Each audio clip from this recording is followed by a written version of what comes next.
जैसा कि आप सब जानते हैं, आज के इस फिरौनी दौर में कोई किसी को मुफ्त में कुछ नहीं देता। हर चीज के बदले कुछ ना कुछ मांग लिया जाता है, कभी पैसे तो कभी इज्जत। जब एक मजबूर माँ अपने भूख से बेहाल बच्चों के लिए बकरा ईद वाले दिन अल्लाह के नाम पर गोश्त लेने निकली, तो एक जालिम बूढ़े ने गोश्त के बदले उस औरत से उसका जिस्म मांग लिया। जब औरत ने इनकार किया तो उस बूढ़े ने पैसों का लालच दिया, घर का लालच दिया, ऐसी रंगीन बातें की जो एक गरीब औरत अपने ख्वाबों में भी नहीं सोच सकती थी। तो फिर क्या हुआ? क्या उस औरत ने इनकार कर दिया या वो उस बूढ़े की मीठी बातों में आ गई और 70 साल के उस शख्स को अपना जिस्म देने पर राजी हो गई? दोस्तों, ये एक गरीब माँ की सच्ची दास्तान है जिसकी जिंदगी कभी भी सुकून से नहीं गुजरी। उसकी जवानी में ही शादी ऐसे आदमी से हो गई जो किसी काम का नहीं था, हर वक्त नशे में धुत पड़ा रहता, न बीवी की परवाह न बच्चों की फिक्र। औरत बस सब्र करके दिन काट रही थी। अगर अल्लाह ने उसे कोई सहारा दिया था तो वो उसका बाप था। बाप मालदार था और बेटी की हालत देखकर उसका दिल भी रोता था। वही बाप था जो हर महीने पैसे भेज देता, कभी बच्चों के कपड़े भेज देता, कभी राशन। बस इसी एक सहारे पर वो औरत अपने बच्चों को पाल रही थी। शौहर तो हमेशा नशे में ही रहता। अगर घर में कभी हंसी आती थी तो वो बाप की भेजी हुई चीजों की वजह से आती थी, वरना शौहर से तो 1 रुपया भी नहीं मिला कभी। मगर जिंदगी कहाँ हमेशा एक सी रहती है। एक दिन उसका शौहर, जो पहले ही नशे में बर्बाद था, दुनिया से चला गया। औरत ने दिल से अफसोस नहीं किया, क्योंकि वो जानती थी कि उसने कभी घर का बोझ नहीं उठाया। असली सदमा तो तब लगा जब कुछ ही महीनों बाद उसका बाप भी अल्लाह को प्यारा हो गया। वही बाप जो बच्चों के लिए हर चीज का इंतजाम करता था, अब वो भी चला गया। औरत के पैरों तले जमीन खिसक गई। न शौहर था न बाप, कोई सहारा नहीं बचा था। घर का चूल्हा ठंडा पड़ने लगा, बच्चे भूख से बिलखने लगे और माँ की आंखों में वो दर्द उतर आया जो कभी खत्म नहीं होता। अब वो औरत जो कल तक अपने बाप के पैसों से बच्चों की खुशियां पूरी कर लिया करती थी, आज चारों तरफ खाली हाथ, खाली दिल और खाली आंखों के साथ बैठी थी। वो रोज अपने दिल को समझाती कि अल्लाह कोई रास्ता निकालेगा, मगर बच्चों की मासूम जिदें उसे चैन से बैठने नहीं देती थीं। बच्चे दिन रात बस एक ही रट लगाए रहते, अम्मी ईद आ रही है ना, हमें भी नए कपड़े दिला दो। अम्मी हमें भी जूते चाहिए। अम्मी सबके पास बकरे होंगे, हम भी अपना बकरा सजाएंगे, गली में घुमाएंगे। अम्मी हमें भी ईद वाले दिन पार्क लेकर चलो, झूले झुलाओ, चीजें खिलाओ। बच्चों की ये जिदें जायज थीं, वो मासूम थे। उन्हें क्या पता था कि उनकी माँ के हाथ खाली हैं और दिल गमों से भरा हुआ है। उन्हें कहाँ मालूम था कि उनकी माँ सुबह सवेरे दूसरों के घरों में काम करने जाती है, किसी के बर्तन मांजती है, किसी के कपड़े धोती है और शाम को थकी हारी खाली हाथ लौटती है। मगर फिर भी माँ तो आखिर माँ होती है ना, अपनी थकान, अपने आंसू, अपनी बेबसी सब छुपाकर बस बच्चों की एक मुस्कान के लिए जीती और मरती रहती है। इसलिए उस औरत ने दिल में ठान लिया, इस बार कुछ भी हो जाए, चाहे खुद भूखी रहूं, चाहे दिन रात मेहनत करूं, मगर अपने बच्चों को खुश जरूर करूंगी। वो सबसे पहले अपनी माँ के पास गई, आंसुओं से भीगी आवाज में कहा, अम्मी मेरे बच्चों की ईद खराब हो जाएगी, कुछ कपड़े, जूते या थोड़ी सी मदद कर दो। माँ की आंखों में भी आंसू आ गए। रुंधे हुए लहजे में बोली, बेटी जब तेरा अब्बा जिंदा था तब तेरे घर का भी सहारा था और हमारा भी। अब तो जब से वो चला गया है हम खुद बड़ी मुश्किलों में जी रहे हैं। हमारे पास भी अब देने को कुछ नहीं बचा। हमारी ईद भी अब बस नाम की रह गई है। ये सुनकर उस औरत का दिल और भी बोझिल हो गया। माँ के दरवाजे से मायूस लौटी तो उम्मीद लिए भाइयों के घर पहुंची। हाथ जोड़कर गिड़गिड़ाई, भाई मेरे बच्चे बहुत जिद कर रहे हैं, कुछ कपड़ों, जूतों या कुर्बानी के बकरे के लिए मदद कर दो। मगर वहाँ से भी ठंडी हवा ही मिली। भाइयों ने साफ कहा, बाजी जब अब्बा थे तो सब ठीक था, अब तो हमारे भी हालात तंग हैं। हमने भी अपने बच्चों के लिए कोई खास तैयारी नहीं की, तुम्हें क्या दें। अब वो ससुराल पहुंची, शायद वहाँ कोई आसरा मिल जाए, लेकिन वहाँ भी बस तसल्ली मिली। उल्टा सास ससुर ने एक नया मशवरा दे डाला, बेटी अब तुम अकेली हो, दूसरी शादी कर लो, कोई अच्छा आदमी मिल जाएगा तो बच्चों का भी सहारा बन जाएगा और तुम्हारी जिंदगी भी आसान हो जाएगी। ये बात सुनकर उस औरत का दिल अंदर तक कांप गया। शायद अगर वो सिर्फ अपनी खुशी के बारे में सोचती तो मान भी जाती, लेकिन जैसे ही बच्चों के मासूम चेहरे आंखों के सामने आए, दिल से आवाज आई, जिस मर्द ने इन बच्चों को जन्म नहीं दिया वो उनसे दिल से मोहब्बत कैसे करेगा।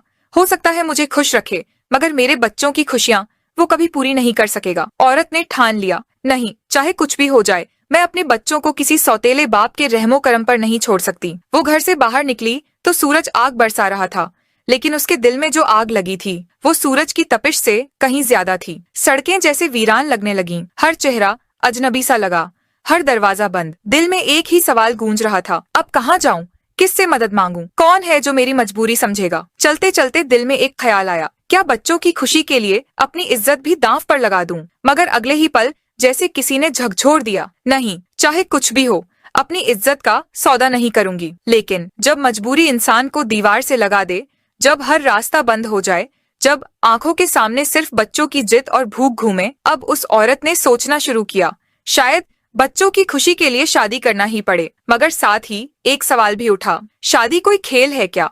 और फिर ईद तो बस 2 दिन दूर है, अब कौन निकाह करेगा इतनी जल्दी? कोई भी निकाह करता तो ईद के बाद का वक्त तय करता, और बच्चे तो ईद वाले दिन ही सब कुछ चाहते थे। यानी ये रास्ता भी बंद। वो औरत फिर एक बार खाली हाथ, भारी दिल और भीगी आंखों के साथ घर लौट आई। आंगन में कदम रखा तो लगा जैसे दिल पर और बोझ बढ़ गया। दरवाजा बंद किया, चुपचाप एक कोने में जा बैठी, सर घुटनों में देकर बस यही सोचती रही, तो अब करूं तो क्या करूं, जाऊं तो कहाँ जाऊं। धुंधली आंखों से आंगन के सूनेपन को देखते हुए अचानक उसे एक बात याद आई। कुछ दिन पहले पड़ोसन ने बताया था कि मोहल्ले में एक दुकान है जहां कपड़े किस्तों पर मिलते हैं। पहले कपड़े दे देते हैं, बाद में थोड़ा थोड़ा करके पैसे लेते हैं, बस शर्तें थोड़ी सख्त होती हैं। ये याद आते ही उसके दिल में जैसे अंधेरे में एक दिया जल उठा। बच्चों के चेहरे आंखों के सामने घूमने लगे, उनकी मुस्कुराहटें, उनकी मासूम ख्वाहिशें, और फिर दिल से एक दुआ निकली, या अल्लाह, अगर यही रास्ता है तो आसान बना दे, और अगर इसमें कोई फितना है तो मुझे बचा लेना। इसी दुआ, इसी टूटे हुए हौसले और बच्चों की मुस्कुराहट की उम्मीद के सहारे वो औरत फौरन पड़ोसन के दरवाजे पर पहुंची। दरवाजा खटखटाया, हल्के लहजे में सलाम किया और कहा, बाजी, वो जो कपड़ों की दुकान है ना जहाँ किश्तों पर कपड़े मिलते हैं, वो कहाँ है? मुझे अपने बच्चों के लिए कुछ लेना है। पड़ोसन ने दुकान का नाम और पता तो बता दिया, लेकिन साथ ही सोच में डूबे लहजे में कहा, देख बहन, दुकानदार थोड़ा अजीब सा है, उसकी कुछ शर्तें हैं जो हर कोई पूरी नहीं कर पाता। पहले सुन लेना, अगर ठीक लगे तो ही लेना, वरना वापस लौट आना। औरत ने मजबूरी भरी मुस्कान से कहा, बाजी, मैं कोई गलत काम नहीं करने जा रही, मुझे बस अपने बच्चों की खुशी चाहिए। अगर शर्तें ठीक होंगी तो कपड़े लूंगी, वरना खाली हाथ वापस लौट आऊंगी। अगले दिन जब सूरज की तपिश कुछ कम हुई तो वो औरत कांपते दिल और बोझिल सांसों के साथ उस दुकान पर पहुंची। दुकानदार ने मुस्कुराते हुए उसे अंदर बुलाया और बेताबी से कपड़े निकाल निकाल कर दिखाने लगा, लेकिन उस औरत ने हाथ के इशारे से उसे रोका और कहा, भाई साहब, कपड़े बाद में देखेंगे, पहले मेरी बात सुन लो, मेरे पास अभी पैसे नहीं हैं। मैंने सुना है आप किश्तों पर कपड़े देते हो, क्या ये सच है? दुकानदार ने मुस्कान के साथ सर हिलाया। हाँ भाभी जी, हम किश्तों पर भी कपड़े देते हैं, मगर उसका रेट थोड़ा ज्यादा होता है और कुछ शर्तें होती हैं। बिना शर्तों के हम कोई माल नहीं देते, क्योंकि कई लोग कपड़े लेकर किश्तें नहीं चुकाते और भाग जाते हैं। औरत ने लरचती आवाज में कहा, तो बताओ क्या शर्तें हैं? अगर स्टैंप लिखवाना है तो मैं करवाने को तैयार हूँ, बस मुझे अपने बच्चों के लिए कपड़े चाहिए। दुकानदार का चेहरा गंभीर हो गया। नीचे झुककर उसने काउंटर के नीचे से एक मोटी सी किताब निकाली और बोला, भाभी जी, स्टैंप की बात नहीं है, हमारी शर्तें थोड़ी अलग और थोड़ी मुश्किल हैं। उसने वो किताब औरत के सामने रख दी और कहा, इसमें सारी शर्तें लिखी हैं, आराम से पढ़ लो, अगर मंजूर हो तो कपड़े मिलेंगे, वरना कोई जबरदस्ती नहीं है। औरत ने कांपते हाथों से किताब खोली। पहली शर्त पढ़ते ही उसकी रूह कांप गई। जो भी औरत किश्तों पर कपड़े लेना चाहती है, उसे सबसे पहले अपने सारे कपड़े उतार कर हमारे सामने आना होगा। हम उसकी वीडियो बनाएंगे जिसमें चेहरा और पूरा जिस्म साफ नजर आए। ये वीडियो हमारे पास जमानत के तौर पर रहेगी। अगर किश्तें वक्त पर अदा नहीं की गईं या किसी ने इनकार किया तो वीडियो को गंदी वेबसाइट्स पर अपलोड कर दिया जाएगा, और जो भी पैसा व्यूज और एड्स से आएगा वो हमारे उधार की भरपाई में शामिल किया जाएगा। ये पढ़ते ही औरत की सांसें अटक गईं, दिल जोर से धड़कने लगा, आंखों के सामने अंधेरा छा गया। लेकिन उसने हिम्मत करके दूसरी शर्त पढ़ी। अगर पहली शर्त मंजूर न हो तो दूसरी ये है कि औरत हमारे साथ जिस्मानी ताल्लुक बनाए। जब हम बुलाए, दिन हो या रात, उसे आना पड़ेगा। ये एक बार नहीं, बार बार होगा। जब तक पूरी रकम नहीं चुकाई जाएगी ये सिलसिला चलता रहेगा। अगर किसी दिन औरत ने आने से इनकार किया या रिश्ता तोड़ने की कोशिश की तो हम पहली वीडियो निकालकर उसे बदनाम कर देंगे या उस पर झूठा केस दर्ज कर देंगे। उसके हाथ कांपने लगे। फिर उसने हिम्मत करके आखिरी शर्त पढ़ी। अगर पहली और दूसरी शर्त मंजूर नहीं तो तीसरी सूरत ये है कि औरत एक स्टैंप दे जिसमें लिखा होगा कि अगर किश्तें वक्त पर अदा नहीं हुई तो जिस मकान में औरत रहती है वो हमारा हो जाएगा और हम उसे बेचकर अपनी रकम निकाल लेंगे। यह स्टैंप मुकम्मल तौर पर कानूनी होगा, बाद में कोई इनकार नहीं चलेगा। औरत ने डूबती नजरों से पूरी किताब पढ़ ली। पहली शर्त इज्जत की तबाही, दूसरी शर्त जान की जिल्लत, तीसरी शर्त सिर छुपाने की जगह छीन लेने वाली थी। उसने दिल में सोचा, न मैं पहली शर्त मान सकती हूँ न दूसरी, और न ही मेरे पास अपना कोई मकान है कि स्टैंप पर दस्तखत कर सकूं। मैं तो किराए के घर में रहती हूँ। यह सोचते ही उसके हाथ कांपने लगे। उसने किताब बंद की, खामोशी से मेज पर रखी और भारी कदमों से दुकान से बाहर निकल आई। बाहर निकली तो जैसे दुनिया अजनबी हो गई थी। सड़क पर गाड़ियां थीं, लोग थे, मगर हर चेहरा धुंधला, हर आवाज बेईमानी लग रही थी। कुछ देर वो सड़क किनारे यूं ही खड़ी रही। धूप तेज थी, मगर उसके दिल में दर्द और हौसले की एक साथ टक्कर हो रही थी। उसने फिर हिम्मत जुटाई और सड़क के उस पार एक सादी सी कपड़ों की दुकान की ओर चल दी। दुकान में एक मध्यम उम्र का दुकानदार बैठा था। चेहरे पर संजीदगी, आंखों में शराफत और लहजे में ठहराव था। औरत ने कांपती आवाज में कहा, भाई जी, मेरे पास अभी पैसे नहीं हैं। बच्चों के लिए ईद के कपड़े और जूते लेने हैं। अगर किश्तों पर दे दो तो अल्लाह आपको इसका बहुत सवाब देगा। दुकानदार कुछ पल औरत को गौर से देखता रहा, फिर धीरे से मुस्कुराया और नर्म लहजे में बोला, बहन जी, मैं किश्तों पर सामान नहीं बेचता, लेकिन तुम्हारी हालत देखकर दिल नहीं मानता कि तुम्हें खाली भेज दूं। ऐसा करो, तुम कपड़े और जूते पसंद कर लो और फिर हर महीने जितना बन पड़े थोड़ा थोड़ा देते रहना। ना कोई स्टैंप चाहिए, ना कोई दस्तखत, बस अल्लाह के नाम पर एक वादा है। औरत की आंखों से बेइख्तियार आंसू बहने लगे। उसने जल्दी जल्दी बच्चों के लिए 2-3 जोड़े और जूते पसंद किए।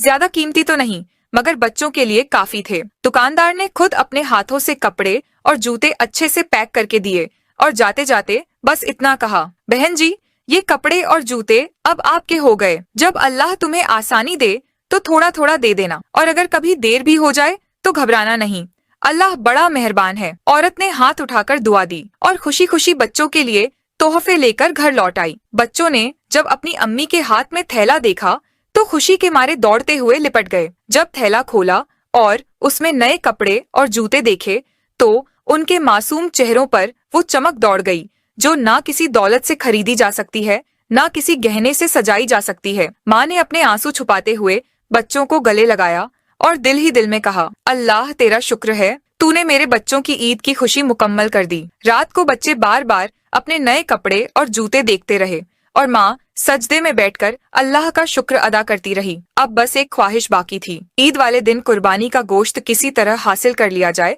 ताकि बच्चों की ईद पूरी तरह रोशन हो सके। सुबह ईद का दिन था, घरों में खुशियां थीं, गलियों में बच्चों की हंसी गूंज रही थी। वो औरत भी सवेरे उठ गई, नमाज पढ़ी, अल्लाह का शुक्र अदा किया कि कम से कम बच्चों के कपड़े और जूते तो हो गए। जल्दी जल्दी घर के काम निपटाए, बच्चों को नहलाया, नए कपड़े पहनाए, बालों में तेल लगाया और अच्छे से संवारा। बच्चों के चेहरों पर खुशी देखकर उसका दिल जी उठा, मगर एक और ख्वाहिश दिल में थी, काश ईद के दिन मेरे बच्चों के हाथ में गोश्त भी हो ताकि उनके चेहरे भी और बच्चों जैसे खिल उठें। जब बच्चे तैयार होकर हंसते खेलते बैठे तो औरत ने थैला और एक साफ कपड़ा उठाया और गोश्त के इंतजाम की फिक्र में निकल पड़ी। गलियों में नजर दौड़ाई, जहाँ कहीं कुर्बानी का जिक्र सुना वहाँ चली गई। कई घरों के दरवाजे खटखटाए, किसी ने थोड़ा सा गोश्त दे दिया, किसी ने कहा अभी कुर्बानी हो रही है, बाद में आना। चलते चलते वो एक बड़े से घर के सामने पहुंची जहां औरतों की भीड़ लगी हुई थी। हर किसी के हाथ में खाली थैला था। औरत ने सोचा, यहाँ इतनी सारी औरतें आई हैं, शायद यहाँ अच्छा खासा गोश्त मिल जाए। वो भी लाइन में लग गई। तेज धूप थी, मगर दिल में उम्मीद का साया था। काफी देर तक खड़ी रही। गोश्त बांटने वाला आदमी बार बार बाहर आकर कहता, अभी गोश्त बन रहा है, थोड़ा इंतजार करो। इसी दौरान उस घर का एक बूढ़ा शख्स जो गोश्त तकसीम करवा रहा था बार बार उस औरत को घूरने लगा। उसके दिल में गंदे ख्यालात पैदा होने लगे। बूढ़े ने एक नौकर को भेजा कि जाकर उस औरत को बुलाओ। औरत को बुलाकर कहा गया, बाजी आप अंदर आ जाओ, बाहर बहुत भीड़ है, आप बैठक में बैठ जाओ, जब गोश्त बन जाएगा तो आपको दे देंगे। औरत ने देखा कि अंदर औरतें भी जा रही हैं, तो दिल में डर महसूस नहीं किया। अल्लाह का नाम लेकर अंदर बैठक में चली गई, जहाँ 2-3 और औरतें भी बैठी हुई थीं। बैठक आम सी थी, फर्श पर पुराने कालीन बिछे थे। औरत ने अपने थैले को पास रखा और खामोशी से बैठ गई। दिल में दुआ करती रही, या अल्लाह इज्जत से गोश्त दे देना और खैर से वापस घर पहुंचा देना। कुछ देर बाद वो औरतें जो पहले आई थीं उन्हें गोश्त के थैले देकर वापस भेज दिया गया। अब बैठक में सिर्फ वो औरत अकेली रह गई। बूढ़ा शख्स खुद अंदर आया। उसके हाथ में एक थैला था जिसमें गोश्त था, लेकिन उसके चेहरे की नीयत साफ नहीं लग रही थी। औरत ने नजरें नीची कर लीं और दिल ही दिल में अल्लाह से पनाह मांगने लगी। बूढ़ा करीब आकर बोला, बाजी थोड़ा इंतजार करो, मैं अभी और गोश्त लाकर देता हूँ, तुम मेहमान हो, ज्यादा गोश्त मिलेगा। औरत खामोश रही, लेकिन दिल में बेचैनी बढ़ती जा रही थी। इसी लम्हे बूढ़े ने दरवाजा बंद कर दिया और औरत की तरफ बढ़ने लगा। बैठक का दरवाजा बंद होते ही औरत का दिल जोर जोर से धड़कने लगा। अंदर का माहौल अजीब सा हो गया था। हवा में दहशत तैरने लगी थी। बूढ़ा शख्स धीरे धीरे उसके करीब आया। चेहरे पर अजीब सी मुस्कान, आंखों में गंदी चमक नरमी से बोला, बैठो, घबराओ मत, तुम बहुत अच्छी हो, तुम्हें देखकर दिल बहक गया है, बस थोड़ा सा साथ दे दो, मैं तुम्हारी दुनिया बदल दूंगा। औरत पीछे हटते हुए बोली, मुझे बस गोश्त चाहिए था, मेरी राह छोड़ दो, मुझे जाना है। बूढ़े ने आगे बढ़कर नरमी से उसका हाथ पकड़ने की कोशिश की। औरत ने जल्दी से अपना हाथ पीछे कर लिया, मगर बूढ़ा बाज नहीं आया। फिर से करीब होकर कहा, देखो, मैं मालदार हूँ, मेरे पास दौलत की कोई कमी नहीं, अगर तुम हाँ कर दो तो तुम और तुम्हारे बच्चे हमेशा ऐश करेंगे। औरत ने रोती हुई आंखों से कहा, अल्लाह का खौफ करो, मैं गरीब जरूर हूँ, लेकिन इज्जत मेरी सबसे बड़ी दौलत है, मुझे जाने दो। मगर बूढ़े की हवस ने उसकी अक्ल छीन रखी थी। वो बार बार उसके कंधे पर हाथ रखता, कभी उसके हाथ को थामने की कोशिश करता, कभी करीब आकर सरगोशियों में बहलाने लगता। बोला, बस एक बार मेरी बात मान लो, तुम्हारे लिए कपड़े भी, सोने के जेवर भी और अच्छे घर का बंदोबस्त भी कर दूंगा, बस थोड़ा सा साथ दो। औरत डर से पीछे हटती रही, दिल से दुआएं मांगती रही, होंठ कांप रहे थे, कदम लड़खड़ा रहे थे। बूढ़ा बार बार हाथ बढ़ाता, कभी बाजू पकड़ लेता, कभी जबरदस्ती करीब करने की कोशिश करता। औरत ने डरते डरते हाथ जोड़कर कहा, अल्लाह का वास्ता है, मेरी मजबूरी का फायदा मत उठाओ, मैं गुनाह नहीं कर सकती, मुझे जाने दो। बूढ़ा फिर बहलाने लगा, तुम समझ नहीं रही हो, तुम्हारे सामने खुशहाल जिंदगी का दरवाजा खुला है, बस एक कदम बढ़ा दो, अपनी और अपने बच्चों की तकदीर बदल लो। अब उसका लहजा नरम से सख्त होता जा रहा था। उसने जोर से औरत का बाजू पकड़ लिया। औरत ने जोर से झटका देकर खुद को छुड़ाया और चीख मार दी, छोड़ दो मुझे, अल्लाह के लिए छोड़ दो। बैठक में इस चीख की आवाज गूंजी तो बूढ़े के होश उड़ गए, उसके हाथ कांपने लगे। वो समझ गया कि अगर औरत ने बाहर जाकर शोर मचा दिया तो सारी इज्जत खाक में मिल जाएगी। जल्दी से पीछे हटा, जेब से नोटों की गड्डी निकाली, औरत के आगे फेंक दी और घबरा कर बोला, यह ले लो, बस किसी से कुछ मत कहना, मैं तुमसे निकाह करने के लिए भी तैयार हूँ, बस बाहर जाकर कोई बात मत करना, तुम जो चाहो वो मिलेगा। औरत खामोश खड़ी रही, आंसू उसकी आंखों से बहने लगे। वो इस बेहयाई को देखकर कांप उठी थी। अपनी चादर को सख्ती से लपेटकर दरवाजे की तरफ भागी, दरवाजा खोलकर बाहर निकली, धूप में कदम लड़खड़ाते हुए चलती रही। उसके दिल में एक ही जुमला गूंज रहा था, अल्लाह तेरा शुक्र है, आज मेरी इज्जत बच गई। और आंखों में बार बार बस अपने मासूम बच्चों के चेहरे घूमते रहे। औरत वहां से जैसे तैसे अपनी इज्जत बचाकर घर वापस आ गई, मगर उधर उस बूढ़े सरपंच का दिल बेचैन था, उसे सुकून नहीं आ रहा था। बार बार दिल में वहम उठ रहे थे कि अगर यह औरत जाकर बस्ती में किसी को कुछ बता देगी। बूढ़ा सरपंच बैठक में अकेला बैठा था, लेकिन उसकी धड़कनों की आवाज जैसे दीवारों से टकरा रही थी। पंखा धीरे धीरे घूम रहा था, मगर उसके जिस्म से पसीना यूं बह रहा था जैसे कोई गुनाह अभी अभी उसके कंधों पर आ गिरा हो। उसके हाथ कांप रहे थे, दिल बार बार दहल रहा था कि कहीं वो औरत बाहर जाकर सब कुछ बता न दे। उसने नौकर को आवाज दी, देखो जरा वो औरत कहाँ गई। नौकर बोला, हुजूर चली गई, चुपचाप। लेकिन उसके चेहरे पर गुस्सा था, डर था और आंखों में जैसे आग थी। बूढ़ा समझ गया, उसका चयन लुट चुका था। आज पहली बार उसके जमीर ने उसके सामने आईना रख दिया था। वो सोचने लगा, अगर वो मोहल्ले में किसी से कह दे, अगर किसी औरत को बता दे या उसके बच्चे किसी से जिक्र कर दें, तो मैं तो सरपंच हूँ, लोग मेरा नाम इज्जत से लेते हैं, अगर ये बात फैल गई तो मेरी सारी इज्जत, रुतबा, हर चीज खत्म। उसने अपना माथा थामा और गुस्से से खुद से ही बातें करने लगा, क्या कर दिया मैंने, बस एक थैले गोश्त के बदले उसकी इज्जत से खेलने चला था। अल्लाह अब क्या होगा। वो कुर्सी से उठा, टहला, फिर एक नोटों की गड्डी को देखा। क्या सोच रही होगी वो औरत, क्या वो भी पैसे लेकर चुप रहती? अगर मैं ज्यादा देता क्या वो अब भी चुप रहेगी? फिर अचानक एक ख्याल आया, हाँ, निकाह की बात की थी मैंने, अगर लोग पूछें भी तो कह दूंगा मैं तो शरीयत के मुताबिक निकाह करना चाहता था। लेकिन उसका दिल जानता था ये सिर्फ बहाना है, सच्चाई कुछ और है। वो औरत नहीं, उसकी खुद की नीयत गंदी थी। वो हाथ बढ़ाता रहा, वो मना करती रही, वो रोती रही, अल्लाह का वास्ता देती रही और वो हवस में अंधा होता चला गया। उधर वो औरत घर पहुंच चुकी थी। दरवाजा बंद करके वो जमीन पर बैठ गई थी। दिल अब भी कांप रहा था। उसके चेहरे पर हवस की गर्दन से निकली एक जीत की थकान थी। आंखें सूज चुकी थीं, लेकिन उनमें अजीब सी शांति थी। उसने चादर को कसकर लपेटा, फिर बच्चों की तरफ देखा जो नए कपड़े पहनकर खेल रहे थे। एक पल को उसका दिल कांप उठा। अगर आज मैं हार जाती, अगर एक लम्हे को भी कमजोर पड़ जाती, तो क्या मुंह दिखाती इन मासूमों को। उसने आंखें बंद करके लंबी सांस ली। अल्लाह तेरा शुक्र है, आज तूने मेरी इज्जत बचा ली। आज तूने मुझे खुद पे शर्मिंदा होने से बचा लिया। उस रात उस घर में गोश्त नहीं पका, बच्चों को सिर्फ रोटी और थोड़ी दाल मिली, लेकिन उस औरत के लिए वो ईद की सबसे बड़ी दावत थी, क्योंकि उसकी इज्जत सलामत थी। और सरपंच, वो रात उसने करवटों में काटी कि अगर ये औरत जाकर बस्ती में किसी को कुछ बता देगी तो मेरी सारी इज्जत मिट्टी में मिल जाएगी। लोग मेरा मजाक उड़ाएंगे, मेरे फैसलों की कोई अहमियत नहीं रहेगी। बूढ़ा अंदर ही अंदर डरने लगा था। बदन से पसीना यूं बह रहा था जैसे कोई बड़ा गुनाह अभी अभी सामने आ खड़ा हुआ हो। फिर उसने सोचा, ऐसे चुप बैठा नहीं जा सकता।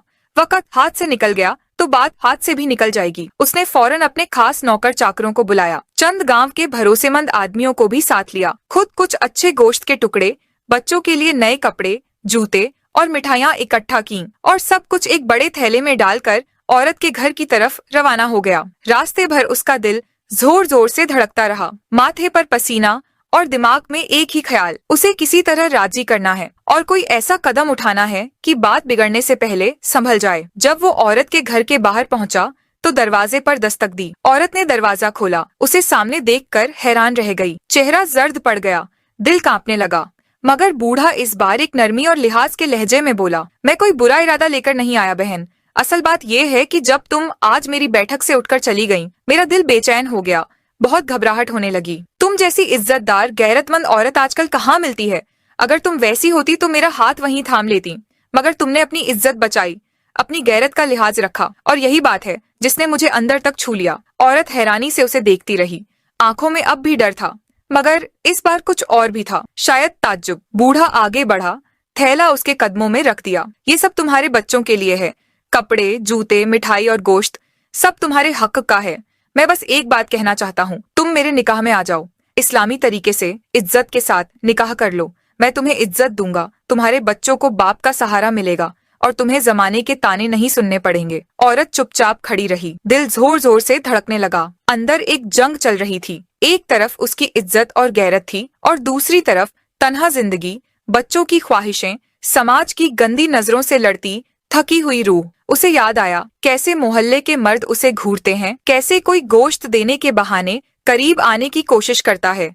शायद निकाह हो जाए तो कोई उंगली नहीं उठाएगा, कोई हराम की बात नहीं होगी। उसने आंखें झुका लीं, आंसू भर आए और आहिस्ता से बोली, अगर निकाह जायज तरीके से होगा तो मैं राजी हूँ। बूढ़े के चेहरे पर रोशनी दौड़ गई। मुस्कुराते हुए बोला, हाँ, निकाह बिल्कुल कुरान और सुन्नत के मुताबिक होगा, गवाहों के सामने, हक मेहर के साथ, सबके सामने। मैं तुम्हें इज्जत दूंगा, तुम मेरे घर की मलिका बनोगी। औरत ने भी सोच लिया, अब तन्हा लड़ने की ताकत नहीं रही। बच्चों का भी सोच रही थी, और जब रास्ता हलाल है तो क्यों न अल्लाह का शुक्र अदा करके एक नया सफर शुरू किया जाए। ईद के कुछ दिन बाद उनका निकाह हो गया। गांव वालों को बुलाया गया, 2 गवाह रखे गए, हक मेहर तय पाया और अल्लाह के नाम पर 2 दिल एक हो गए।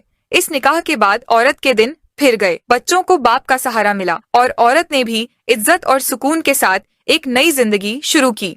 इस वाक़े से हमें ये सीख मिलती है, मुसीबत के वक्त भी अपनी इज्जत और गैरत का दामन हाथ से नहीं छोड़ना चाहिए। अल्लाह पर यकीन रखने वाले कभी तन्हा नहीं होते, वो किसी न किसी रास्ते से मदद फरमाता है। मुश्किल वक्त में सब्र, हलाल रास्ता और नेकियों पर कायम रहने से अल्लाह बेहतरीन बदला अता करता है। कुरान में है, जो शख्स अल्लाह से डरेगा, अल्लाह उसके लिए निकलने का रास्ता बना देगा और उसे वहाँ से रोजी देगा जहाँ से वो गुमान भी नहीं करता। हदीस में भी फरमाया गया, दुनिया और आखिरत में सबसे कीमती चीज मोमिन की इज्जत और गैरत है, इसे मामूली दुनियावी फायदे के लिए मत बेचो। और एक और हदीस में नबी करीम ने फरमाया, अल्लाह उस बंदे की मदद करता है जो खुद अपनी मदद के लिए उठ खड़ा होता है। अगर आपको ये सच्चा सबक देने वाला वाकया पसंद आया हो तो चैनल को जरूर सब्सक्राइब करें, वीडियो को लाइक करें और दूसरों तक भी ये बात पहुंचाएं। शायद किसी दिल में अल्लाह का खौफ और सब्र की मोहब्बत उतर